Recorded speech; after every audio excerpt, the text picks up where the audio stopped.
Good evening. Welcome to Progressive Soup. My name is David Stevenson. I'll be tonight's host. With us we have Dan Malloy, Mayor of Stamford, and who has an exploratory committee for the upcoming 2010 governor's race in the state of Connecticut. Dan, tell us a little bit about yourself, who you are, what your background is, and then we'll look forward from there. I'm happy to do all of those things, but I thought I was going to get some soup. It's great to be with you. Minestrone. Yeah, minestrone. No, it's my name is Dan Malloy. I've been the mayor of Stamford for 14 years. That will come to an end on November 30th is my last day. I've been exploring a run for governor since February and moving in that direction. Mayor of, as I said, for 14 years, a city that grew jobs, built housing, lowered crime, has a pretty good tax rate as opposed to the other cities in the state of Connecticut. Probably one of the environmental leaders in the state of Connecticut. For instance, in our public buildings, we're using 19% less energy today than we were in 1998. Excellent. Certainly tight with a buck. Have run the city side of government in Stamford to the extent that we have fewer employees serving the needs of a larger population. We're really the only large city in the state that grew in population over the last 14 years. So, you know, that's a little bit about who I am, and the reality is the state of Connecticut is broken. It's going to take leadership to change that, and I am a person who's actually run a large governmental entity for the last 14 years, and by most accounts done so successfully. Executive experience. Well, executive experience in government. You know, Connecticut's really quite broken. Of the 50 states, there are only 2 states in the nation that have fewer jobs than they had in 1990. It's Michigan and ourselves, and actually Michigan held on to a larger percentage of the jobs than Connecticut has. Wow. We have the highest electric rates in the nation, actually twice the national average, and a governor who doesn't seem to be personally invested in doing anything about that. We have some of the highest education costs in our college system.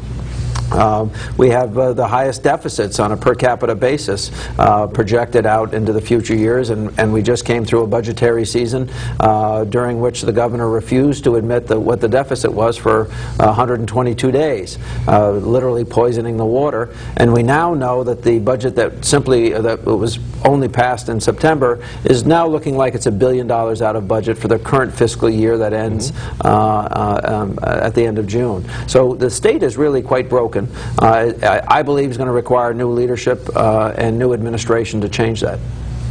Well, that's interesting. There are a lot of good candidates on the Democratic side looking into this election. We have you, Dan Malloy, Mayor of Stamford. We've got Rudy Marconi, First Selectman of Ridgefield. We've got Susan Bysiewicz, current Secretary of State. We've got Jim Amon, former Speaker of the State House. We've got Gary LeBeau, who's a state senator in Connecticut. And we have Ned Lamont, who's a businessman, as candidates this year. Talk a little bit about them, and then tell our audience, why you are the best qualified candidate of the group. Well, listen, you know, the Democrats have a good field. There's no doubt about it. You know, from a relatively small community first selectman to a statewide office holder to a state senator to a business person. They're all good people. I think that they would all be better governors than the current governor, Jody Rell. But I think there is a very distinct difference between myself and the other individuals. I have run successfully a large governmental entity and done it in such ways that it's proven successful. Stamford's budget, capital and operating is about $450 million a year. We've invested money in building affordable housing. We require 10% of all new housing to be set aside, all new multifamily housing to be set aside as affordable. I've referenced before that Connecticut ranks dead last for job growth. We've actually added jobs in Stamford during the 14 years that I've been mayor. Yeah. We've added about 14,000 people. We've improved the environment. We've gone to Washington and brought back tens of millions of dollars in transportation and transit projects, direct funding competition down in Washington that we've actually won.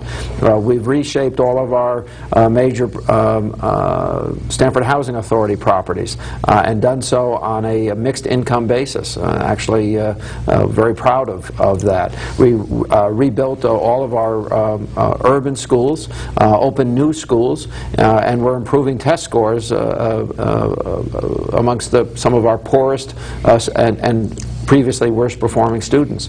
So I think it really is a track record of success in running government. You know, I can compare myself to the other Democrats. I can compare myself to the possible Republican candidates.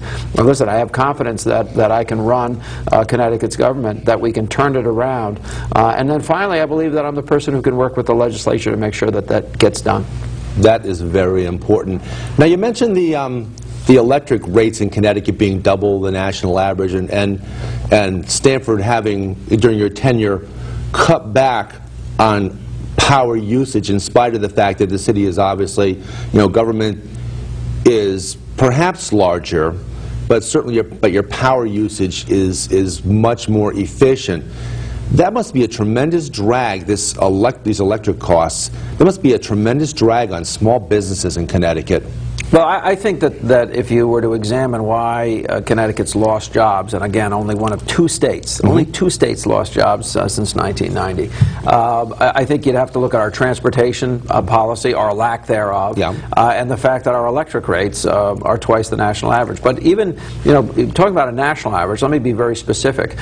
In 2008, a kilowatt of power cost 3.5 cents per kilowatt more in Connecticut than it did in Massachusetts. 5 cents more in Connecticut than it did in Rhode Island, 5.5 cents more than it did in New Hampshire. So let me put it this way: if you were in manufacturing or a heavy energy user, would you locate or stay in Connecticut, or would you move to some other state? And the obvious answer is that these establishments, these businesses, have moved to other states. That's a compelling advantage that they have. It certainly is, even within our own region, and it causes you to wonder, why is the governor, why is the legislature to some extent unable to do anything about this? I believe we need more generation. I think we need more clean generation. I think we have to look at different ways of buying energy. We're tied into a system run by ISO New England, which is kind of a conglomerate of buying sources within New England. That system is hurting us. We've lost more manufacturing jobs in Connecticut than any other state in New England or the Mid-Atlantic, so a fairly large region. We've lost more than any one of those, and I believe it is because of our electric rates. I think the other thing that might be weighing heavily on employers in Connecticut is the cost of health care. I know it weighs heavily on our municipalities, who have to fund their own health care costs for their employees. And there was talk last year in the legislature. They tried very hard to get a bill passed to allow municipalities to buy into a larger pool, and small employers, small businesses likewise, to be able to buy into a larger pool to reduce costs for health care. Could you talk about that a little bit? Yeah, that's called the pooling bill. It's actually been passed twice by the legislature and vetoed twice by the governor, and she did so again this year. The concept of the pooling bill is to open up, the state currently purchases insurance, health insurance, for its active and retirees, employees. The concept is that's a very large group of people, about 160,000, and therefore the state can get remarkably good rates. To use that pooling, open that up to other municipalities, or our municipality, so that if here we are filming in Danbury. If Danbury wanted to buy through that pool, allow them to do it. Allow small businesses over a certain size, so you don't see self-selection in the case of illness, opting in. And it's been vetoed twice. Now, first of all, if I'm governor, it gets signed. I think we have to look at appropriate criteria for joining, a length of period in which you have to stay in at a minimum, what the size of the small business who can opt in or opt out on an ongoing basis. But there is no reason not to move in that direction. I think it will help drive costs down in Connecticut, and I'm a proponent of it. Now, there are other things that this governor has vetoed. Just this year, she vetoed, and it was subsequently passed over her objection, basically something called sustenance. Yes. Which is the concept of getting the right people in the room to work on putting together a healthcare system in Connecticut to make sure that we have universal health care. Now, I hope that most of that work gets done in Washington. I want to be very clear. I'm hoping that Congress, the Senate and Congress Act, the House of Representatives acting together, will get a bill that the President can sign. But in the absence of that, I think it's going to fall on states, particularly progressive states like Connecticut, to take appropriate steps to make sure that individuals in our state have access to health care. One of the things that I've noticed in the downturn of the economy is the unreimbursed emergency care given at hospitals has doubled in a relatively short period of time. More and more people are showing up without health care, delaying treatment, and therefore showing up at emergency rooms. The most expensive place in the state of Connecticut to receive health care is in an emergency room. Yeah. And you can look at what an MRI or an X-ray costs in an emergency room setting versus what it costs in a doctor's office. So what ends up happening is we're making up that difference. Hospitals we're having to adjust our reimbursement rates to hospitals to keep them in business. It's a very expensive way to do it. Change it. Now, what were the other bills that the Governor Rel vetoed this year, and how would you have done differently? Would you have, on each bill, one at a time, what would you have done differently? Well, would you have signed the bill? Would you have asked for some changes in it? Let's go bill by bill. Well, you know, I'm not sure I have all of them in my head. I think there were 8 total, but 7 were overridden. We'll touch on the most important ones. Well, I think the most important one and the most telling one about how the governor conducts business is there was a bill passed because there was this dispute between the governor and the legislature what was the true size of the deficit and whether the governor's budget actually addressed the forecasted operational deficit. The legislature passed a bill that said if the governor and the legislature can't agree on what the budgetary projections and therefore deficit was going to be, then Nancy Wyman, the controller of the state, would be given that power. The governor actually vetoed that legislation. So here we had a governor who was denying that the state was $2.5 billion in deficit using her budgetary numbers. The legislature finally passes that, and true to form, or maybe not true to form, maybe that's unfair. The reality is it was only after that bill that was passed that the governor admitted that her budget that she had proposed on February 5th was $2.5 billion out of balance. And the state then started, for the first time in that whole budgetary process, to have serious discussions about how to close that budgetary gap. It seems that Comptroller Wyman would be as qualified as anyone to speak clearly about what the nature of the balance between income and outgo was. Well, it certainly makes a lot of sense, and under our laws, the comptroller has to, on a monthly basis, make budgetary projections. Now, we get a bit of a game being played between the legislature and the governor, who then adopt their own numbers when they're looking at the budget. I think we need one set of figures, and there should be fairly universal agreement about those. This year, the governor didn't even agree with herself because she had gone on TV indicating that there was a huge budgetary deficit, then gave a budget that pretended that deficit didn't exist, refused to admit it. Now what we really know is she was having somebody doing polling for her. And what she was trying to be able to do is be in a position where she could deny the deficit and pretend, therefore, that no taxes or no cuts, serious cuts, had to be made, because that's what her pollster was telling her would be responded to by the public. I happen to believe, I come from another school, we should always tell the truth. And rather than using statistics to fudge the truth. Well, we should be honest and forthright and transparent with the people of Connecticut. They're grown-ups. They can take the truth. Yeah. And I think when you speak the truth to the people of Connecticut, they'll make the right decisions. When you seek to mislead them, and that's clearly what the governor was doing in her budgetary forecast, then you get these crisis situations. And by the way, we're going to continue to be in crisis for the foreseeable future. There is no real leadership coming from the governor's office, in my opinion. It seems like, as you touched on briefly, that the governor needs to be able to tell the citizens of the state the hard truth. When things are bad, and you mentioned about projections, how the comptroller reports monthly. Now, for the elucidation of our audience, the state, when they propose a budget, they make assumptions about how much money is going to come in during the year.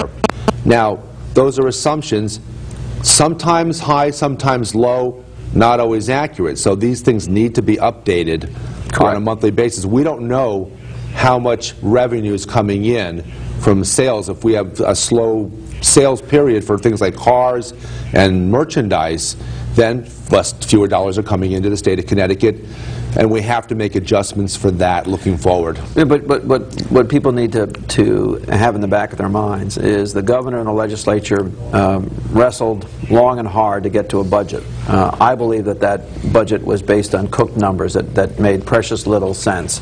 And what happened was we're now projecting about a $685 million deficit in the current operating budget. The legislature will come into session in February and be expected to deal with that. The cupboard is soon going to be empty. There is no leadership. The governor has the obligation under the charter, or the ability under the Constitution of the state, to come forward and make as much as $1.1 billion in cuts. She's not proposed any of those cuts. The budget will continue to run out of balance. It's going to get worse and worse every day. What I have said very clearly, if I was governor, I'd take stock of the safety net. What do we need to make sure that the people who are most vulnerable in the state of Connecticut are taken care of? The people who live in group homes and nursing homes, and the 500,000 people who rely on the state of Connecticut and its partner agencies to make sure that their needs are met. Take stock of the safety net. And then once we establish what that number is, then let's make real decisions about how we're going to spend our money in the future. If we're going to spend the same amount, so be it, then we'll have to raise taxes. If we're going to spend less, so be it, but we're going to have to make adjustments in how the state spends its money, therefore. But there is no truthful discussion taking place in Hartford, in the legislature, with the governor, because the governor does not come to the table. Well, society is judged by the way it takes care of its most frail members. Of course, that would of course include the elderly and children. So, as you say, I think it's correct to say that that we need to make sure we have that safety net in place to take care of those who are, usually through no fault of their own, are most in need. Well, yeah, listen, I think you're right. Whether it's through their fault of their own or they're not, people who rely on the state for their care, and we're talking about people with mental illness, with addictive addictions, with physical impairment. We're talking about children of folks who may have mental disease or defect. We need to take care of these folks. I mean, that's what every major religion believes. That's what we all know to be right. And so I have stated very clearly that the first thing in making a budget is to take stock of the safety net. Make sure the safety net is in place for those who are most vulnerable, and then build your budget from that point on. Now, I also have to tell you that I have 26 years of municipal experience. I'm a member of the Board of Finance, member of the Board of Education, mayor for 14 years, and by the way, Stamford's never had a mayor before me that served for more than 8 years. In that period of time, what I've come to understand is you need to balance that budget every year. That's the legal requirement for municipalities. You need to use GAAP financing rules. These are standards that apply to all municipalities across the country. You need full disclosure. That's the kind of breath of fresh air that if I run for governor, I would look to bring to the state of Connecticut. We need standards, we need transparency, we need to have honest discussions. And then finally, what we also need to do is, in the hopes that this financial situation doesn't continue forever, we also have to start taking stock of how are we going to build jobs in Connecticut? What are we going to do to add jobs? What regulations need to go by the wayside? How do we lower electricity to be more attractive to manufacturing and job creation in that area? What do we need to do to be more attractive to businesses that are currently choosing other states to locate or relocate in? And this is another area where we have a governor who I think is largely disengaged and not fully participatory in the process of competing for jobs. I've heard stories of people contacting the state of Connecticut saying we want to add jobs in Connecticut and never getting a reply. But those same folks who may have sent a letter to Texas or the Carolinas or Virginia will actually get a call from the governor and a call from every secretary or commissioner who might have some responsibility. One of the most interesting things is if you go down south and you talk to business leaders, they'll tell you that one of their great tools is community colleges. The community colleges will actually design programs to train people for employment as new employers move to those regions. We're not thinking that way in Connecticut. We need a governor who's going to lead the fight to save and create jobs in Connecticut. I know we have a drain of youngsters graduating from Connecticut colleges and universities, and we have some of the best colleges and universities in America. But we have our youngsters graduate and they go elsewhere to get their jobs. Now, is there a future in Connecticut for our youth? Are there green jobs on our horizon that we can use to beef up our employment here in Connecticut? Well, let me examine both of those issues with you. Number one, we do lose more of our college graduates than any other state in the nation. Now, we do also, by the way, in fairness, import a lot of people to go to college in Connecticut. So, okay. So that's not a pure statistic. But having said that, we do lose too high a share of our Connecticut-born graduates, and the reason we're losing them is we don't create jobs. If you're one of only 2 states, as of labor statistics 6 months old, if you're one of only 2 states that hadn't created a single job since 1990, actually had less jobs than 1990, then of course you're going to lose young people. And we are, in fact, one of the most rapidly aging states in the nation, in part because we lose such a large portion of our young people. The only way to hang on to more young people in this state, and by the way, we should be doing that, is to get a governor who's invested in creating jobs. Now, you asked at the start of the show, what's the difference between the other people and myself? Listen, I've been mayor of a city for 14 years that actually grew jobs. Here we are in the worst economy in the nation. We had a new employer move to Stamford and bring 2,400 new jobs to a new building, adding to the tax base of the state of Connecticut and to my own city. I get jobs. I get the idea of competing. I've gone to New York and called on companies. I've worked with companies to lower their costs so that they could stay in Connecticut or stay in Stamford. We need that kind of approach, a very activist approach, and we don't have it here in Connecticut. That's particularly impressive when you think about the fact that Stamford, in fact, is the center of business. If you think of Connecticut as having centers, we'll say Hartford is the center of government. Connecticut will say New Haven is the center of education, perhaps in Connecticut, or Storrs would, of course, disagree with that, I'm sure. But Stamford, in fact, as for many years, since William Pitt was mayor, has been the center of business in the state of Connecticut. Now, we've had a tremendous downturn in the economy, and I would think that in a situation like that Stamford would suffer more. It would suffer along the same lines as New York City in terms of those business jobs, and yet you've just brought 2,400 jobs into the city? Yeah, some of those jobs were moved from within Connecticut, but a large portion of those jobs moved out of New York City to Connecticut. And I should explain this to you, and if the governor's watching, she might understand now. If you look at world financial capitals, London is one of the most expensive. New York trades at total cost per employee, including space and support services, at about a 25 to 30% discount to London. And in Fairfield County, we trade at about probably a 25 to 30% discount to New York. Wow. So on the Atlantic Ocean, we're one of the less expensive places to be located. And that includes certain taxes, certain costs, and cost of employees. So we have a built-in advantage to a New York City. Quite frankly, if I was the governor, I'd be calling on all of those companies and saying, listen, we would like you to diversify your locations. And we're not saying you have to leave New York City, but we think you should have a portion of your operations here in Connecticut. We have those advantages. What we don't have is a governor who's playing those advantages. And in the absence of playing those advantages, we're losing opportunities. You know, in the post 9/11 world, Connecticut picked up almost none of the jobs that moved out of Manhattan. They went to the outer boroughs and they went to northern New Jersey. And in part, they didn't come to Connecticut because we have not invested in transportation and we don't have good economic development policies. I would change that if I run for governor and I become governor. I will consider my prime job the creation of jobs. And as you mentioned, also, of course, the cost of utilities here in Connecticut, I'm sure it must dissuade a lot of companies from coming here. It is a problem. So to solve I think the cost of housing is another problem. There's lots of issues that Connecticut has failed to address. And in addressing those various problems, we could also be, by the way, in the business of creating jobs. Creating energy efficiencies will create green jobs that you referenced before, and I should address that. I think we do have a leadership role in the world to play in the creation of green jobs.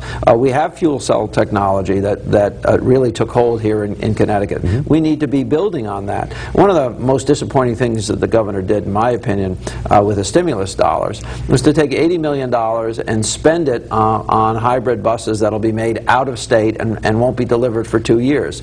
Money might... Why would that happen out of state when we have a great manufacturing base here in Connecticut? For instance, Sikorsky doesn't make buses. But what I'm trying to say to you is that those stimulus dollars should have been used to create jobs in Connecticut. Even worse than the story that I've just told you, that $80 million in part displaced $40 million in bus orders that were already ordered. So now you have $80 million displacing $40 million. They took that $40 million and they assigned it to cover cost overruns on bridge projects in the New Haven area, but they won't know whether those are actually going to be expended for another 2 years. So in essence, about $120 million in stimulus dollars or dollars freed up by stimulus won't be spent on creating a single job in Connecticut over the next 2 years. That's a crime.